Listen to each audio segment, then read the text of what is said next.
राधे राधे आप सभी को।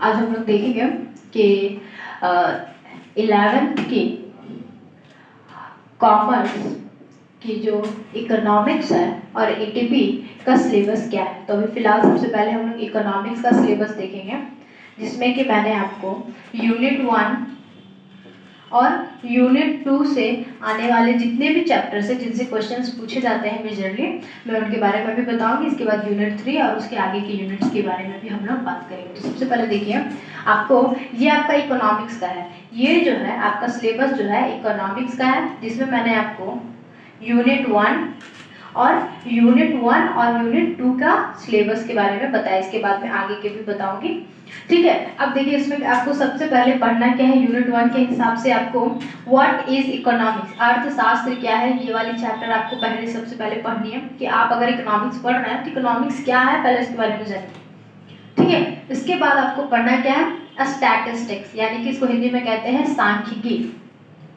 क्योंकि इकोनॉमिक्स में जो है संख्याओं का यूज बहुत होता है। हम लोग अपने निजी जीवन में भी हर जगह पे संख्या का यूज करते हैं, तो उसी संख्या से बना है सांख्यिकी। तो सांख्यिकी क्या होता है, इसका आपको मतलब जानना है, इसका क्षेत्र जानना है और इसका इंपॉर्टेंस क्या है आपको वो जानना है। यानी कि स्टैटिस्टिक्स का मीनिंग, स्कोप और इंपॉर्टेंस के बारे में आपको जानना है यहाँ पे। इसके बाद देखिए, आपका यूनिट 1 में यही 2 चैप्टर्स आपको पढ़ना है। यूनिट 1 में सिर्फ आपको 2 चैप्टर्स पढ़ने हैं।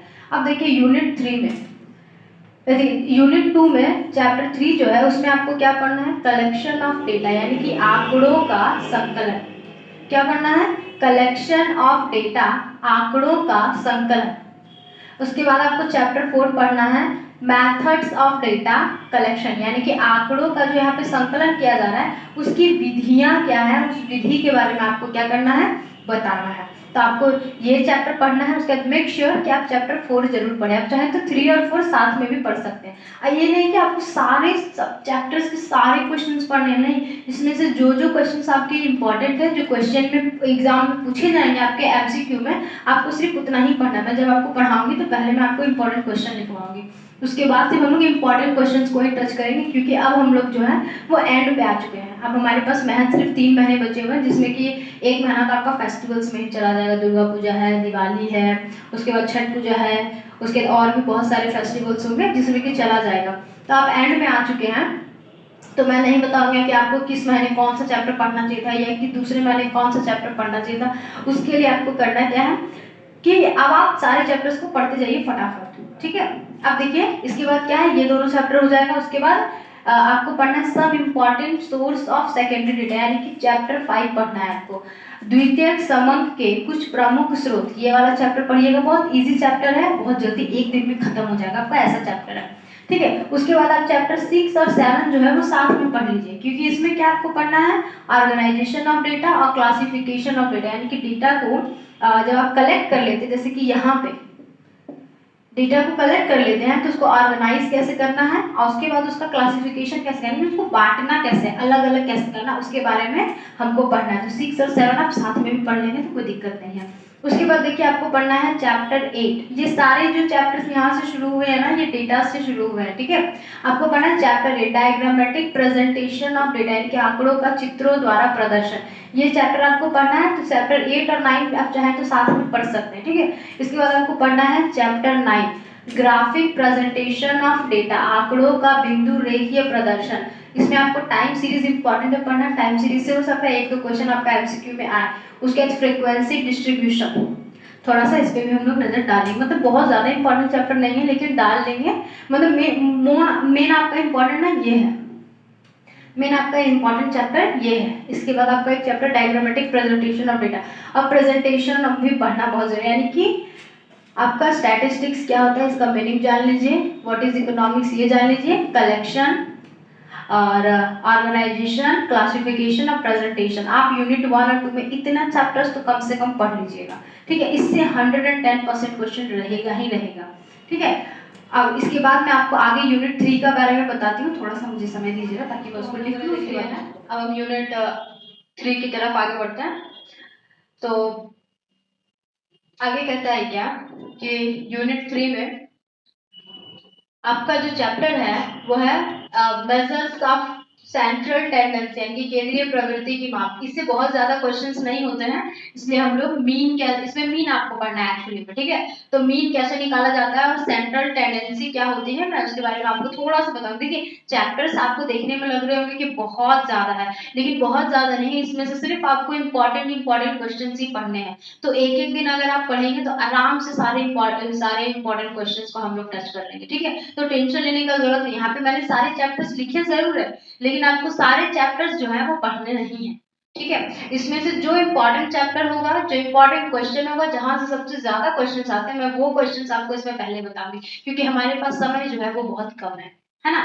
तो देखिए अब कहता है कि यहाँ पे आपको मीन कैसे निकालना है, एक्चुअल में आपको यहाँ पे वो पढ़ना है, तो इजी है। मीन कैसे निकलता है, अगर हमको वो पता चल गया तो ये चैप्टर ऐसे ही खत्म हो जाएगा, ठीक है। और ये चैप्टर वही है, central tendency, measures of central tendency, median and mode, यानी कि माध्यिका और भूयिष्ठक आपको निकालना है, यानी कि आपने मीन मीडियन मोड पहले भी पढ़ा है, तो यहाँ पे भी हम मीन मीडियन निकालना सीख जाएंगे तो क्वेश्चन चैप्टर खत्म हो जाएगा, बस एक दिन का काम है, दोनों चैप्टर आराम से खत्म हो जाएंगे। फिर कहता है मेजर्स ऑफ डिस्पर्सन, इसमें से क्वेश्चंस आते ही नहीं है, लेकिन थोड़ा सा सिर्फ जान लेंगे, तो ये उतना ज्यादा आपको जानना नहीं है, इस चैप्टर को उतना ज्यादा हम लोग फोकस नहीं करेंगे, लेकिन हाँ ये जितने भी चैप्टर्स है ये सारे, मैं इसको इसमें स्टार मार्क लगा देती हूँ, इसलिए स्टार मार्क लगा देती हूँ क्योंकि ये सारे चैप्टर्स अगर आप अभी अच्छे से पढ़ेंगे तो आपको ग्रेजुएशन में बहुत काम आएगा, क्योंकि ग्रेजुएशन में सेमेस्टर 4 में ये सारे चैप्टर्स आपको पढ़ने हैं। उसमें एक सब्जेक्ट है स्टैटिस्टिक्स, सब्जेक्ट है कंप्लीट स्टैटिस्टिक्स, तो उसमें आपको ये सारे चैप्टर्स पढ़ने हैं, कोरिलेशन भी है उसमें, तो हाँ कोरिलेशन से क्वेश्चन एक दो क्वेश्चन पूछता है, एक क्वेश्चन तो रहेगा नहीं, तो थोड़ा सा कोरिलेशन जान लेंगे, अच्छा चैप्टर है। इंडेक्स नंबर, इससे भी क्वेश्चन जो है बिल्कुल नहीं पूछते हैं, लेकिन थोड़ा सा जान लेंगे इंडेक्स नंबर क्या होता है, सपोज दैट भगवान ना करे कि पूछ ले तो क्या दिक्कत है, हम लोग जान के रहेंगे, है ना। तो इसको जान लेंगे, मतलब यहाँ पे दो चैप्टर तो पहले से ही क्रॉस हो गया है, ठीक है। आपको मेन फोकस जो है मीडियन मोड पर देना है, ठीक है, और थोड़ा बहुत कोरिलेशन पे, एकदम थोड़ा बहुत कोरिलेशन पे देंगे बस, तो मतलब इधर का चैप्टर तो ऐसे ही खत्म हो गया आपका। अब देखो आपको करना क्या है, इसके बाद आपका आता है यूनिट 5, मोस्ट इंपॉर्टेंट। जो आर्ट्स वाले बच्चे हैं जो ये सिलेबस देख रहे हैं उनके लिए यूनिट 5 मोस्ट इंपॉर्टेंट है, क्योंकि आर्ट्स वालों का सबसे ज्यादा क्वेश्चन जो है वो यूनिट 5 से ही आता है, ज्यादा क्वेश्चन यूनिट 5 से आता है, बाकी आपका थोड़ा कम आता है बाकी अदर्स यूनिट्स, यानी कि यूनिट 1 2 और 5 आपके लिए मोस्ट इंपॉर्टेंट है, और आर्ट्स वाले बच्चों के लिए यूनिट 1 2 और 5 मोस्ट इंपॉर्टेंट है, इस चीज का ध्यान देंगे, ठीक है। अब देखिए इसमें आपको क्या, इसमें कह रहा है क्या, भारतीय आर्थिक विकास यानी कि इंडियन इकोनॉमिक डेवलपमेंट, इसमें कहता है कि आपको क्या क्या चैप्टर पढ़ना है। तो सबसे पहला चैप्टर इंपॉर्टेंट है, मैं इसमें भी स्टार मार्क लगा देती हूँ, हाँ पंचवर्षीय योजना, इससे कुछ क्वेश्चन पूछता है, तो ये चैप्टर 2 भी आप पढ़ लीजिएगा बढ़िया से। चैप्टर 1 क्या कहता है, स्वतंत्रता की पूर्व यानी कि स्वतंत्रता से पहले संध्या पर भारतीय अर्थव्यवस्था की दशा, यानी कि स्वतंत्रता से पहले भारतीय अर्थव्यवस्था की क्या दशा थी उसके बारे में इसमें बताया गया था। आपने पहले से थोड़ा बहुत हिस्ट्री वगैरह तो पढ़ा ही है, ज्योग्राफी वगैरह तो पढ़ा ही है, तो बस उन्हीं सब से रिलेटेड क्वेश्चंस होते हैं, बहुत इंटरेस्टिंग चैप्टर से पढ़ेंगे अच्छा लगेगा, ठीक है। तो ये चैप्टर भी, सॉरी वो थोड़ा माइक का डिस्टरबेंस हो गया था। आगे देखिए कहता आगे क्या, तो ये तो आपका स्वतंत्रता से जुड़ा हुआ है, जिसके बारे में आप आधा स्टोरी तो पहले से जानते हैं, थोड़ा सा और जान लेंगे, है ना। उसके बाद कहता है कि भारत में पंचवर्षीय योजना 5 इयर्स प्लान, जो जनगणना की जाती है ना 5-5 सालों को, उसके बारे में हमको जानना है, कृषि वगैरह से भी जुड़ा हुआ क्वेश्चन रहता है।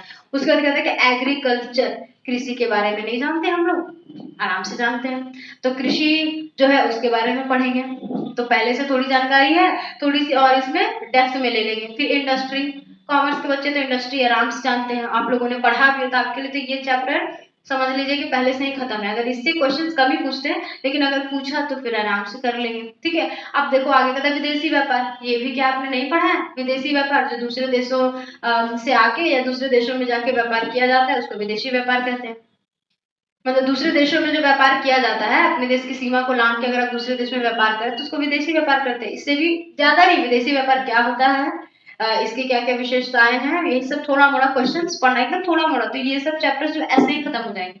फिर देखो हाँ most important question this chapter, very very important, very very important, ये बहुत इंपॉर्टेंट है, इसको तो एकदम पढ़ लेना, ठीक है। इसमें क्या आपका लिबरलाइजेशन, प्राइवेटाइजेशन और ग्लोबलाइजेशन, यानी कि उदारीकरण, निजीकरण और वैश्वीकरण। ये 3 टॉपिक जो है आपको बहुत अच्छे से पढ़ना है। इसको शॉर्ट में हम लोग एलपीजी कहते हैं, एलपीजी। यहाँ पे एलपीजी का मतलब दूसरा वाला एलपीजी मत समझ लेना, यहाँ पे एलपीजी का मतलब होता है लिबरलाइजेशन, प्राइवेटाइजेशन और ग्लोबलाइजेशन।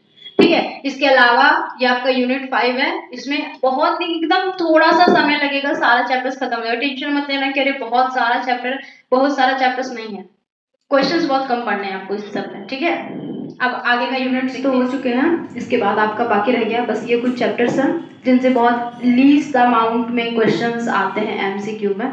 लेकिन अगर आप नॉलेज के लिए पढ़ना चाहते हैं तो पढ़ सकते हैं, लेकिन इनसे क्वेश्चंस बहुत कम आते हैं। ठीक है, लेकिन हाँ, अगर आप ये सारे चैप्टर्स पढ़ोगे ना तो आगे आप जब भी 12th के बाद 11th-12th करने के बाद अगर आप कॉम्पिटिटिव लाइन में जाओगे तो आपको ये सारे चैप्टर्स जो है बहुत हेल्प करेगा। इकोनॉमिक्स आप बहुत अच्छे से पढ़ना, क्योंकि ये सारे चैप्टर्स जो है ना आपको आगे कॉम्पिटिटिव लाइन में भी बहुत ज़्यादा हेल्प करेगा। ठीक है, तो इस चीज़ का हमेशा ध्यान रखिएगा कि पढ़िए तो हमेशा नॉलेज के लिए पढ़िए, पास होने के लिए मत पढ़िए, पास तो आप ऐसे भी हो जाओगे।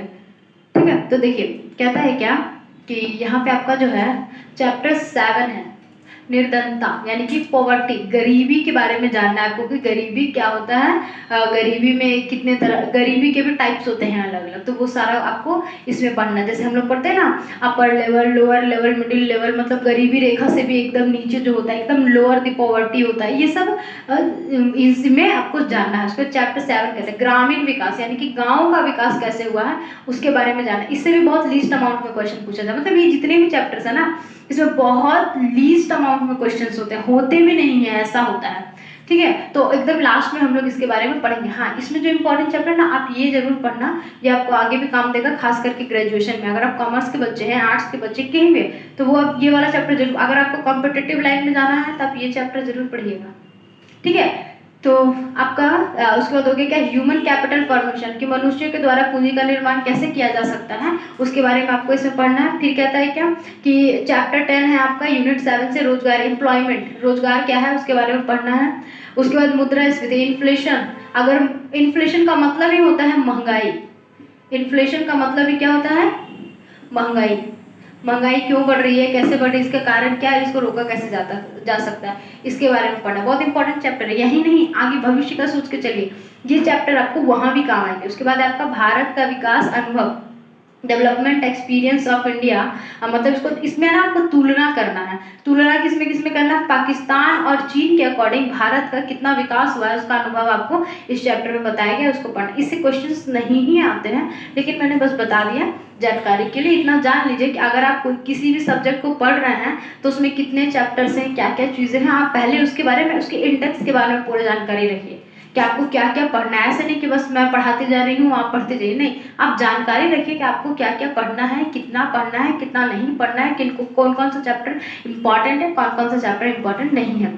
और एक बहुत इंपॉर्टेंट चीज़ मैं कहना चाहूँगी कि अभी यहाँ इस पे क्लासेस स्टार्ट होने वाली हैं, और बहुत सारा ऐसा कोचिंग है या बहुत सारा ऐसा जगह है जहाँ पे बच्चे बहुत दूर दूर रहते हैं।